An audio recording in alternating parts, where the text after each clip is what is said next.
मैं बार बार ये कहता हूं कि भारतीय जनता पार्टी को भ्रष्टाचार से कोई परहेज नहीं है, बल्कि भ्रष्टाचार की सबसे बड़ी संरक्षक पार्टी कोई अगर है तो वो है भारतीय जनता पार्टी। ये बात इलेक्टोरल बॉन्ड में भी सामने आ गई। ये बात इस बात से भी साबित होती है कि अपने चंद पूंजीपति दोस्तों का भारत की सरकार ने और प्रधानमंत्री जी ने 15 लाख करोड़ रुपए माफ किया। 3.5 लाख करोड़ रुपए बैंकों के सेटलमेंट के जरिए चंद पूंजीपतियों का माफ किया गया। लेकिन उससे भी बड़ा मामला जो पूरे देश को हैरान कर देगा, पूरे देश को अचंभित कर देगा कि जिस 2G के खिलाफ खुद भारतीय जनता पार्टी के लोग चौराहे चौराहे पे, गली मोहल्ले में भारत के प्रधानमंत्री से लेकर पूरी पार्टी तक आंदोलन कर रही थी, प्रदर्शन कर रही थी, आवाज उठा रही थी और बार बार ये कह रही थी कि ये तरीका ठीक नहीं है। फर्स्ट कम फर्स्ट सर्विस की, फर्स्ट कम फर्स्ट सर्व की जो पॉलिसी है वो गलत है, यही आरोप था। और 2012 में माननीय सर्वोच्च न्यायालय का ऐतिहासिक जजमेंट आया, ऐतिहासिक जजमेंट। उन्होंने कहा कि स्पेक्ट्रम जो बांटे जाएंगे, उसके लाइसेंस जो बांटे जाएंगे, उसकी नीलामी होनी चाहिए, उसका ऑक्शन होना चाहिए, उसको फर्स्ट कम फर्स्ट सर्व के बेसिस पे नहीं देना चाहिए।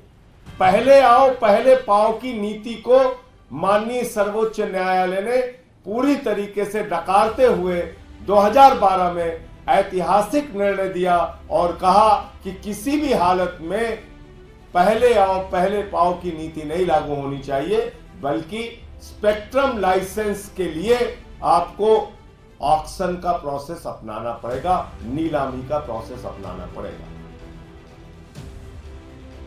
लेकिन मोदी जी और उनकी सरकार, भारत के प्रधानमंत्री पूरे देश के सामने आज बेनकाब हो गए। इन्होंने 2023 में जब 150 सांसद सदन से बाहर थे, उस समय वही नीति जिसके खिलाफ प्रधानमंत्री जी थे, वही नीति जिसके खिलाफ भारतीय जनता पार्टी थी, वही नीति जिसके खिलाफ पूरा देश था, वही नीति पास कर दी, पहले आओ पहले पाओ की नीति। एडमिनिस्ट्रेटिव प्रोसेस से स्पेक्ट्रम लाइसेंस देने की नीति देश की संसद में उस समय पास की गई जब लोकतंत्र की हत्या करके 150 सांसदों को निलंबित करके बाहर किया गया। और अब सुप्रीम कोर्ट पहुंच गए। कहने लगे हुजूर माई बाप, आप ये क्या कर रहे हैं? अगर हम ऑक्शन प्रोसेस में जाएंगे तो उससे तो देश का भला होगा, उससे तो देश की आमदनी बढ़ेगी। हमारे दोस्तों की आमदनी कैसे बढ़ेगी? हमारे सरकार की लूटखोरी कैसे बढ़ेगी? भ्रष्टाचार कैसे बढ़ेगा? तो सुप्रीम कोर्ट पहुंच गए। कहने लगे 5G का जो लाइसेंस है स्पेक्ट्रम का, वो लाइसेंस हमको पहले आओ पहले पाओ की नीति के आधार पर, यानी कि एडमिनिस्ट्रेटिव प्रोसेस के आधार पर वो लाइसेंस देने की हमें अनुमति दी जाए। पहले कानून पास किया और अब सुप्रीम कोर्ट पहुंच गए।